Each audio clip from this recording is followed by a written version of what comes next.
거기에 죄를 대신해서 기쁨의 기름 부음이 있게 하신다라고 하는 것입니다.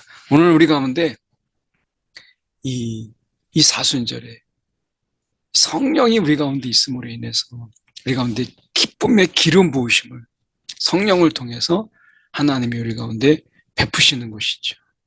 그래서 우리는 이 사순절에 이 결혼식의 기쁨을 상상할 수 있는 힘, 내가 지금 우울하고 내가 때로는 슬픔이 있고 내가 때로는 힘들지만 나에게 주시는 기쁨, 이 기쁨의 이 부캐, 나에게 이것을 주심으로 인해서 기쁨을 우리가 생각하고 기뻤던 순간들, 그리고 더 큰 기쁨을 회복해 주실 그 하나님을 우리가 바라보는 거예요. 그래서 요한복음은 놀랍게도 요한복음 2장에서 맨 처음 예수님께서 행하신 기적이 이제 포도주가 떨어져서 망해가던 혼인잔치의 흥겨움을 회복시키는 것으로 시작하세요.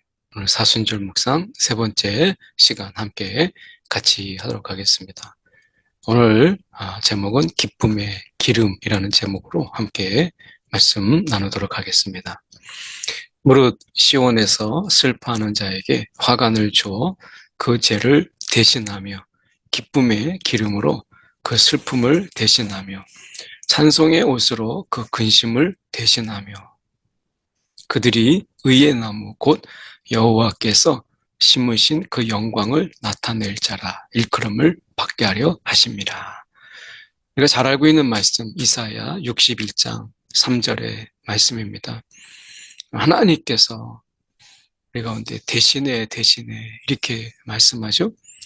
어떻게 보면 우리가 이 죄라고 하는 우리가 수요일에 제2의 수요일로 이렇게 사순절을 시작하죠. 죄라고 하는 것은 이 처절한 회개와 절망을 말씀한다, 상징한다 이렇게 말씀을 드렸어요.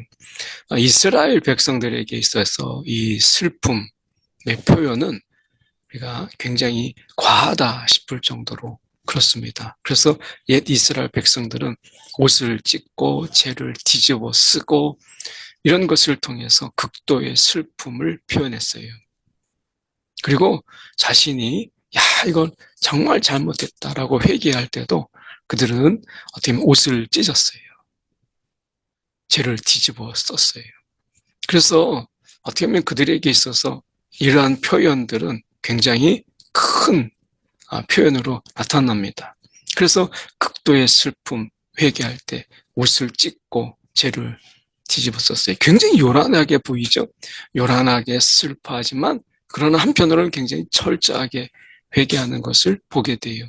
그 요란한 슬픔, 애통, 어떻게 보면 그들 속에서 이 슬픔을 표현하고 철저하게 회개하는 모습을 보게 돼요. 근데 반대로 현대인의 이런 모습 속에서는 슬픔을 속으로 사겨요.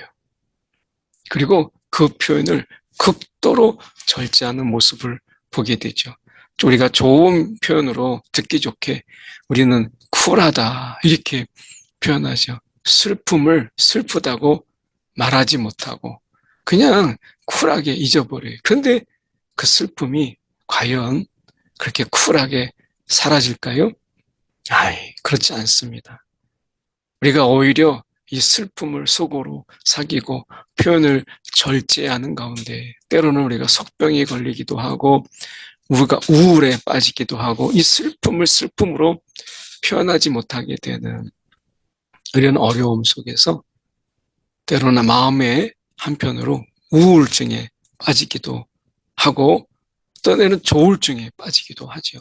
이 슬픔을 우리가 잘 표현하지 못하기 때문에 그런 거예요. 그래서 우리가 회개할 때도 우리는 이 슬픔으로 눈물로 회개하는 일이 많이 이제 없어졌어요. 그래서 오히려 우리는 이런 표현의 절제가 이 시대 속에서 주는 어려움이 좀 있죠. 그래서 울고 싶어도 많이 우는 사람들이 많지 않아요. 그런 의미에서 우리가 볼 때에 우리는 이 처절한 슬픔, 이 이스라엘 속에 이 처절한 슬픔을 보면서도 우리는 그것에 대해서 공감하지 못하는 이런 부분들을 우리가 보게 되죠.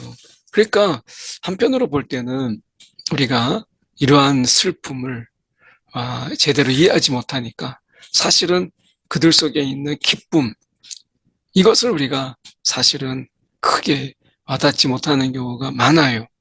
그렇지만 우리가 생각해 볼 때 정말 슬픔이 없는 인간이 있을까? 라고 하는 거예요. 슬픔 없는 사람이 어디 있어요? 우리 속에 그 우울이라고 하는 것은 한편으로 볼 때는 그 슬픔을 누르고 있기 때문에 가지게 되는 또 다른 표현이다. 이렇게 볼 수도 있잖아요.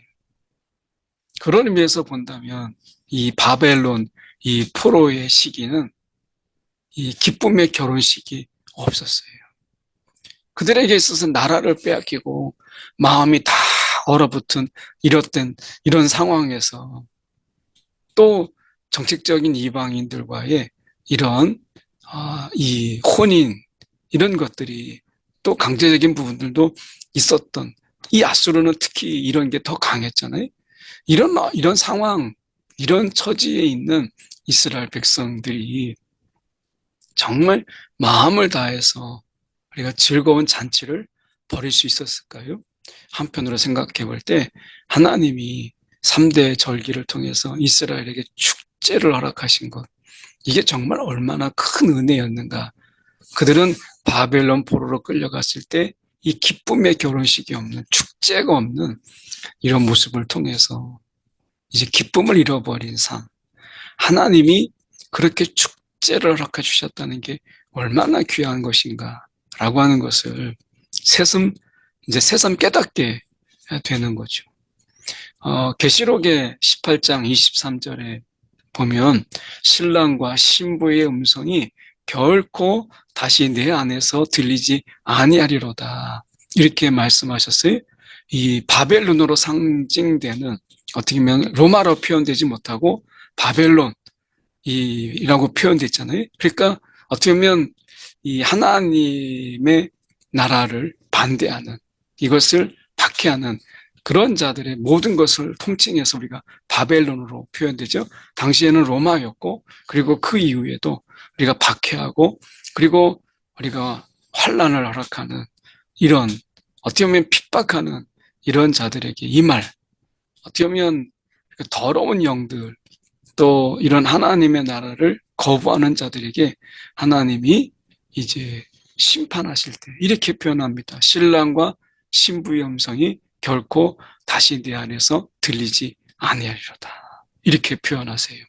신랑 신부의 기쁨의 음성이 들리지 않는 것. 이것이 심판의 모습이에요. 복되고 건강한 어떻게 보면 기쁨의 이런 모습들. 우리가 아이들의 웃음소리, 기쁨의 소리 이런 것이 들리지 않는 거예요. 이것이 비극이다. 라고 하는 것이죠. 그래서 어떻게 보면 그들이 이제 기쁨을 잃어버린 백성으로 살아가요. 얼굴에 웃음이 없어요. 그 썰 속에 우울과 또 그늘진 모습들이 가득한 거예요. 그런 그들에게 하나님이 말씀하시는 거예요. 그러니까 이 결혼식의 기쁨, 이 결혼식의 기쁨을 그들에게 이런 기쁨, 이런 것을 주겠다라고 말씀하시는 거죠. 그래서 슬퍼하는 자에게 화관을 주어라고 말씀합니다. 이 화관이라고 하는 것은 우리가 다르게 본다면 이것은 일종의 이 결혼식을 할 때 우리가 마지막에 이제 결혼식이 이제 신랑 신부가 이제 결혼하고 그런 다음에 이제 꽃을 던지죠. 우리가 이제 보통 그것을 우리가 부케라 이렇게 이야기하잖아요. 그러니까 그것을 이제 던지고 그것을 받기만 하는 그 던지고 이제 받는 사람들이 다 박수를 쳐줘요. 그것만 받기만 해도 내게 좋은 일이 기쁜 일이 그리고 내게 뭔가 또 다른 엄청난 행복이 내게 있을 것 같은. 그래서 어떻게 보면 이 부케를 던지고 그것을 받는 사람은 신랑 신부의 기쁨이 그리고 그 행복이 내게 올 것 같은 이런 것이잖아요. 그러니까 어떻게 보면 슬퍼하는 자에게 화관을 주었다라고 하는 것은 행복, 기쁨, 그리고 그의 속에 웃음, 이것을 주었다. 화관을 주었다. 라고 하는 것을 말씀하세요. 그리고 거기에 죄를 대신해서 기쁨의 기름 부음이 있게 하신다. 라고 하는 것입니다. 오늘 우리 가운데 이 사순절에 성령이 우리 가운데 있음으로 인해서 우리 가운데 기쁨의 기름 부으심을 성령을 통해서 하나님이 우리 가운데 베푸시는 것이죠. 그래서 우리는 이 사순절에 이 결혼식의 기쁨을 상상할 수 있는 힘, 내가 지금 우울하고 내가 때로는 슬픔이 있고 내가 때로는 힘들지만 나에게 주시는 기쁨, 이 기쁨의 이 부캐, 나에게 이것을 주심으로 인해서 기쁨을 우리가 생각하고 기뻤던 순간들, 그리고 더 큰 기쁨을 회복해 주실 그 하나님을 우리가 바라보는 거예요. 그래서 요한복음은 놀랍게도 요한복음 2장에서 맨 처음 예수님께서 행하신 기적이 이제 포도주가 떨어져서 망해가던 혼인잔치의 흥겨움을 회복시키는 것으로 시작하세요. 이것은 굉장히 의미가 있죠. 그리고 요한계시록 같은 요한복음의 저자인 사도 요한은 이 예수님의 혼인잔치에 이 물이 포도주로 변하여서 혼인잔치 속에 흥겨움을 더하는 것으로 시작하신 것처럼 요한계시록의 마지막은 이제 신랑 되신 예수와 신부인 교회가 이제 혼인잔치하는 것으로 마치게 되죠. 기쁨에서 기쁨으로.